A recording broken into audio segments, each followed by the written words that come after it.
मेरे अजीज दोस्तों और बुजुर्गों, हम आपसे यही अपील करने आए हैं कि आने वाले विधानसभा और असेंबली के इंतखाबात में मजलिस का साथ दीजिए।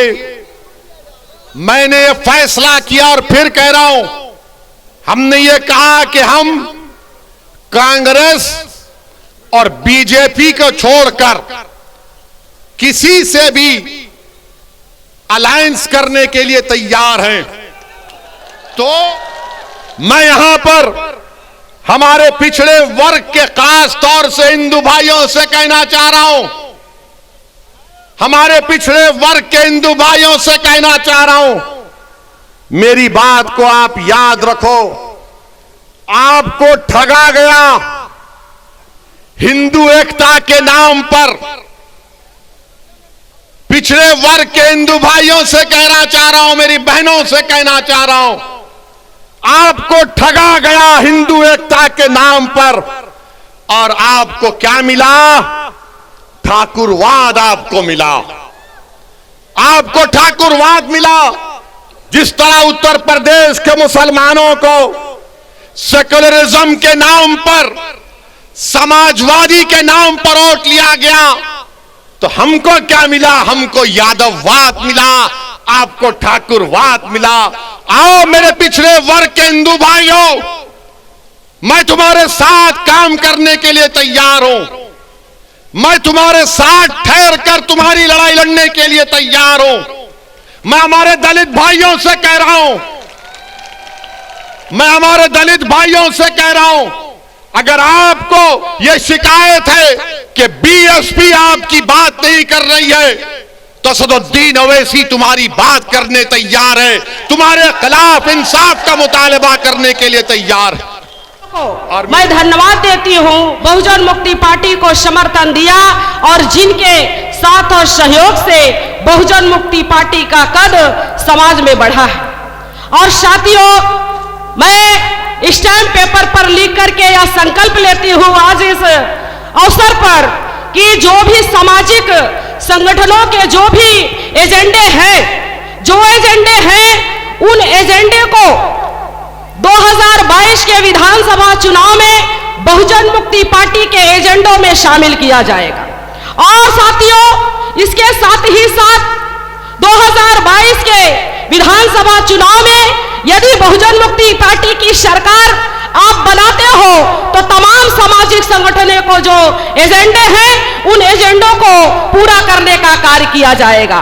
तो दैनिक भास्कर अखबार उठाकर देख लो आप। दैनिक भास्कर अखबार ने लिखा कि उत्तर प्रदेश में डीएम डिस्ट्रिक्ट कलेक्टर 28% ठाकुर हैं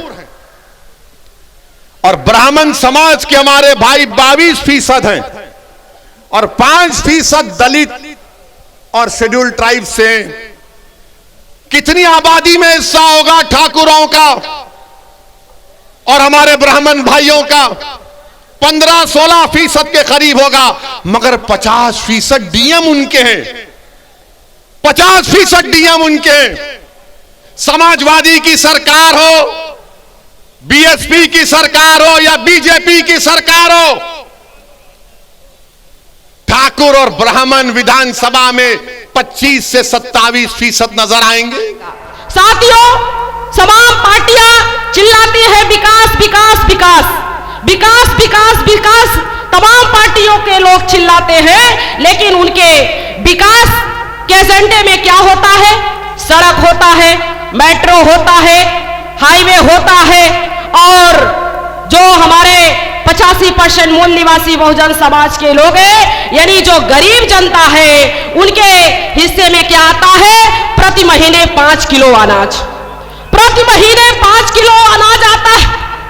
अगर इसी को विकास करते हैं तो हमें विकास नहीं चाहिए, हमें विकास नहीं चाहिए, हमें देश और प्रदेश का विकास नहीं चाहिए, बल्कि देश और प्रदेश में रहने वाले लोगों का विकास चाहिए। देश और प्रदेश में रहने वाले लोगों का विकास चाहिए। मेरे भाइयों, आप लोगों को इस बात को समझना होगा कि आज जो वर्तमान की सरकार है, वो वर्तमान की सरकार देश की सारी संपत्तियों को जो पूंजीपति लोग हैं उनके हवाले कर रही है। और यह काम आज से नहीं शुरू हुआ, बल्कि यह काम 1990 से ही प्रारंभ है और वर्तमान की जो सरकार है वो तो फुल स्पीड में इसको बेचने का काम कर रही है। हमें इस बात को समझना होगा कि बेटी पढ़ाओ बेटी बचाओ का नारा देने वाली सरकार में क्या हमारी बेटियां सुरक्षित है? तो सवाल खड़ा होता है, नहीं सुरक्षित है, नहीं सुरक्षित है। चाहे उन्नाव की घटना देखो, हाथरस की घटना देखो, रायबरेली की घटना देखो, काठुआ की घटना देखो, गोरखपुर की घटना देखो, ये घटनाएं इनकी नीतियों का पोल खोल रही है। और संसद में बैठी हुई एक संसद महोदया है भारतीय जनता पार्टी की, वो बयानबाजी कर रही। क्या बयानबाजी कर रही है? कि रेप, हत्या और बलात्कार करना हमारी संस्कृति है। रेप, हत्या और बलात्कार करना हमारी संस्कृति है। साथियों, अगर रेप, हत्या और बलात्कार करना इनकी संस्कृति है तो क्या ऐसी संस्कृति वाली सरकार में हमारी बच्चियां सुरक्षित हो सकेगी? क्या सुरक्षित रह पाएगी? नहीं रह पाएगी। तो हमें इस बात को समझना होगा कि ये जो जटिल मानसिकता वाली सरकार है इसे उखाड़ करके फेंकना हो, इसे उखाड़ करके फेंकना होगा। और साथियों, अभी आपने देखा कि पिछड़ों के नाम पर उत्तर प्रदेश में बनाने वाली उत्तर प्रदेश की सरकार पिछड़ों को ही धोखा दे रही है। 69,000 शिक्षक भर्ती के पद आए, जिसमें से पिछड़ों का जो हिस्सा था उसको सवर्णों में बांटने का काम किया, सवर्णों में बांटने का काम किया। यदि बहुजन मुक्ति पार्टी की सरकार आप बनाते हो तो बेरोजगार जो है उनको रोजगार का प्रबंध किया जाएगा और हमारी जो महिलाएं हैं उनकी सुरक्षा का प्रबंध किया जाएगा और जो मजदूर और किसान हैं उनके सुरक्षा का प्रबंध किया जाएगा। किसानों की आय दुगनी करने के नाम पर उनके साथ छलावा हुआ, किसानों के साथ छलावा हुआ आय दुगनी करने के नाम पर, और उनको भुखमरी के कागार पर लाकर के खड़ा कर दिया। 3 काले कानून पास किए, आज उनको 2 जून की रोटी की व्यवस्था कर पाना उनके लिए मुश्किल हो रहा है। हमें इस बात को समझना होगा। सवाल यह है मुसलमानों, आपकी आवाज कौन है? कौन है आपकी आवाज?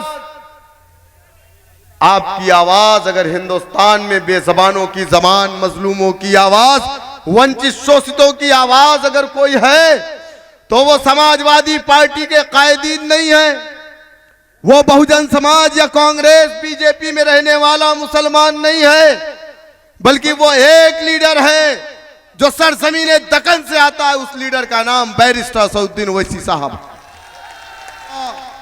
ये हमारा मुल्क एक जमहूरी मुल्क है और जमहूरियत की सबसे बड़ी ताकत आपके मकान नहीं है, आपके खेत नहीं है, आपके बागीचे नहीं है, आपके पैसे नहीं है। जमहूरियत की सबसे बड़ी ताकत अगर कुछ है तो उस ताकत का नाम सियासत है, सियासत है, सियासत है।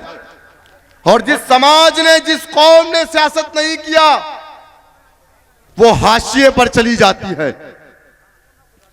वो सियासी ताकत थी जिसने हमारी शरीयत में मुदाखलत किया, और वो सियासी ताकत थी जिसने हिंदुस्तान की पार्लियामेंट में खड़े होकर के विरोध किया उस बिल का। वो सियासी ताकत है जिसने CAA जैसे कानून को बनाया।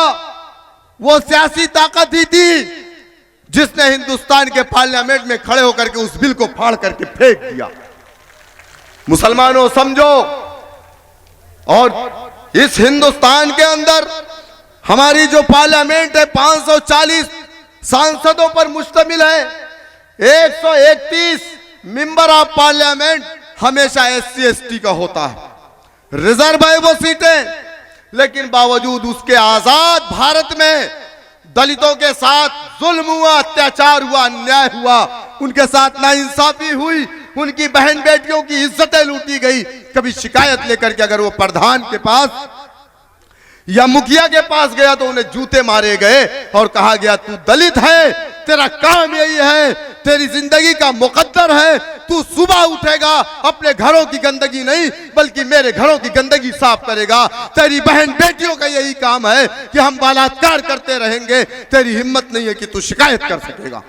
131 एमपी हिंदुस्तान की पार्लियामेंट में जो बैठा था वो गूंगा था, अपनी कौम पर हो रहे जुल्म और अत्याचार पर वो मुंह नहीं खोल सकता था।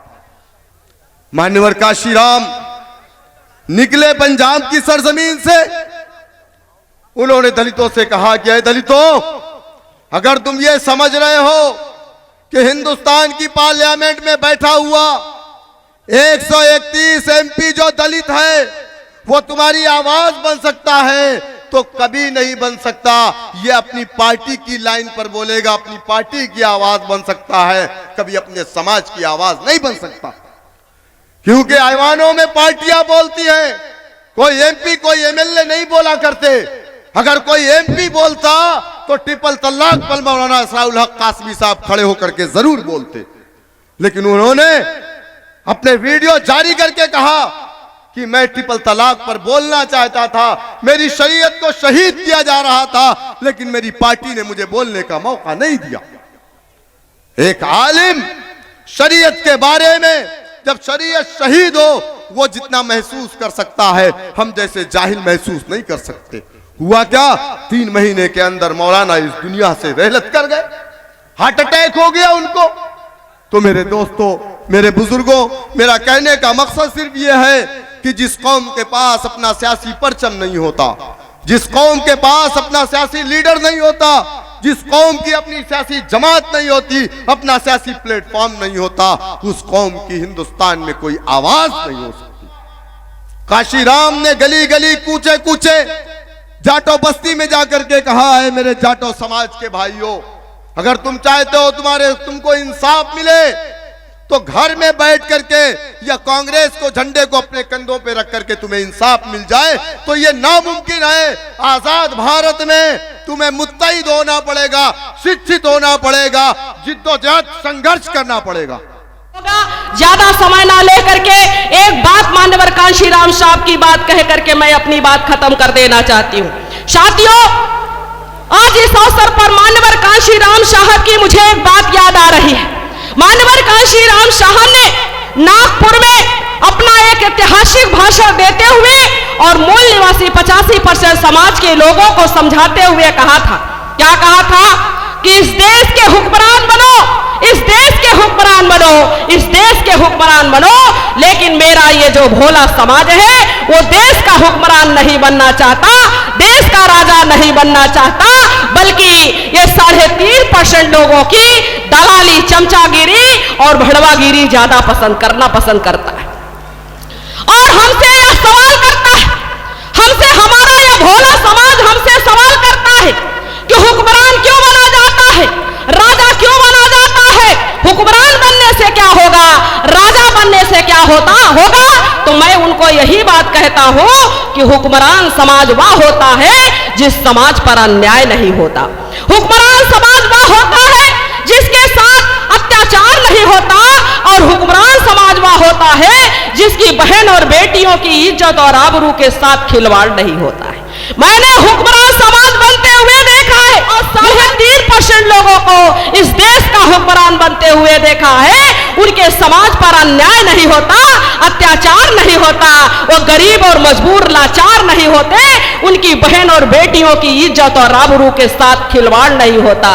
यदि आप हुक्मरान समाज बन जाओगे, इस देश का राजा बन जाओगे, तो जो आज आप मांगने की लाइन में खड़े हो, मांगने की लाइन में नहीं, आप देने लायक समाज बन जाओगे। आप जिससे अपना हिस्सा मांग रहे हो वो मांगने की लाइन में खड़ा होगा। आप लोगों को ऐसा करना होगा। ये जो बहुजन क्रांति मोर्चा है, बहुजन क्रांति मोर्चा की ताकत का अंदाजा हमारे लोगों को नहीं है, हमारे लोगों को नहीं है, लेकिन दुश्मनों को है, दुश्मनों को है। जो हमारे मुस्लिम भाइयों को ये लोग विदेशी कह रहे थे, आज वो खुद भारतीय होने के तमाम सबूत पेश कर रहे हैं। अगर बहुजन क्रांति मोर्चा के माध्यम से आप लोगों को बहुजन मुक्ति पार्टी का साथ और सहयोग करना होगा और 2022 में बहुजन मुक्ति पार्टी की सरकार बनानी होगी, और आप लोग ऐसा करेंगे इसी आशा और विश्वास के साथ कि आपने हमें सुना। इसके लिए बहुत बहुत धन्यवाद। जय मूल निवासी, जय भीम, जय भारत। धन्यवाद मैडम किरण चौधरी जी।